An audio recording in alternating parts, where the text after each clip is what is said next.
Hi folks, and welcome back to Math with Captain Rod. I'm making this video here for the simple purpose of describing what a discriminant is and what it's used for. So the idea of a discriminant comes from the quadratic formula here. So let's start with this. If you have an equation of this form, ax squared plus bx plus c equals 0, the solutions for x are given by the quadratic formula, which I've written here. X is going to be minus b plus or minus the square root of b squared minus 4ac over twice a. And this thing inside of here, right there, that's what the discriminant is. I'm just going to put d equals b squared minus 4ac. Now, remember that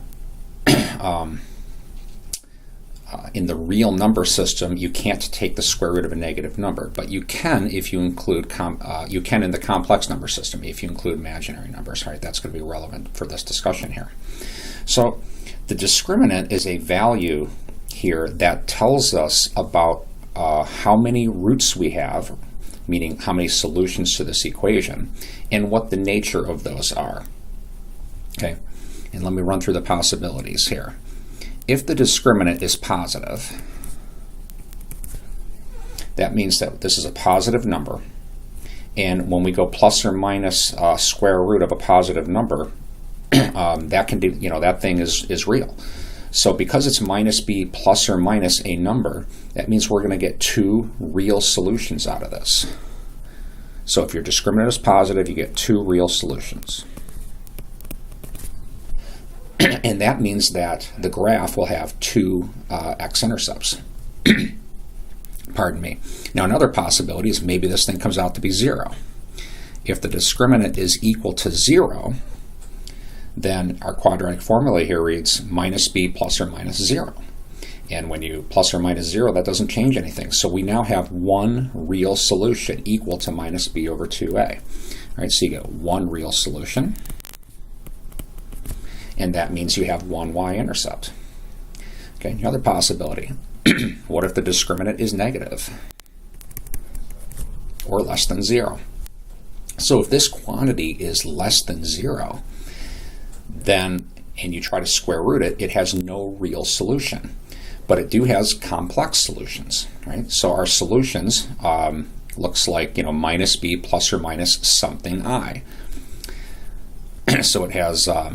we have two complex solutions, or let's say imaginary solutions. That's solutions in the complex number system, so two imaginary solutions. And imaginary solutions do not correspond to x-intercepts, so that would mean there'd be no intercepts, no x-intercepts. All right, so this is what the discriminant is, and this is all the information that we can glean from it. So we're going to take a look at some examples here. We're going to find discriminants for all these things and chat about what they mean, starting with this guy. Okay, so the discriminant here for this equation, oops, I'm just going to put D for discriminant, equals b squared, that's going to be 25, minus 4 times a times c. So that's going to be minus 4a c. Now remember, this is a multiplication, so this is going to be 25, and this is going to be plus 24, right, which is, what does that come out to be, 49. All right, so this thing's positive. When we square root it, we're going to get a real value, 7. So that's telling us this thing has two real roots. I'm just going to put real roots. And therefore it has two x-intercepts.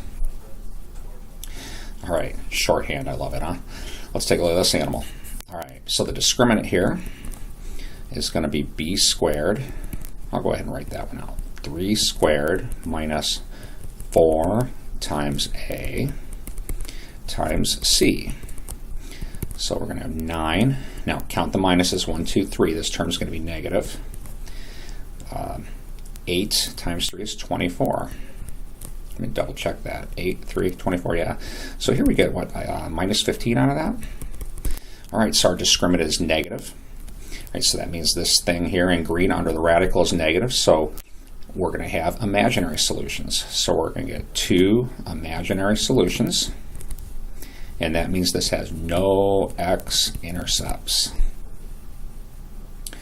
All right, take a look at this guy. So our discriminant here is going to be b squared minus 4 times a times c. Make sure I did this right. B squared minus 4 times a times c. Yep. Now, you know, one thing about the discriminant, you don't even really need to calculate a value for sure. Okay, 4 minus this thing is definitely negative, and that means that this is going to have 2 imaginary solutions, and it means no x-intercepts. All right, taking a look at this guy. The discriminant is going to be b squared minus 4 times a is 1 and c is 4. Right? So negative 4 squared, 16 minus 16, we get 0. So again, look at your quadratic formula here. If this thing in green right here, if this were 0, this would read just minus b plus or minus 0 over 2a. So we get one real solution, or one real root. Either one is fine. And then that means we have one x-intercept. All right, so point of this video here is what is the discriminant? And this is what it is. It's this term under the radical in the quadratic formula, b squared minus 4ac. What can we tell from the discriminant? We tell how many roots and what the nature of those roots are. If the discriminant is positive, 2 real solutions or 2 real roots. If the discriminant is 0, 1 real solution. If the discriminant is negative, 2 imaginary solutions, and that means no x-intercepts. So, hope that this video helps with this. Have a great day.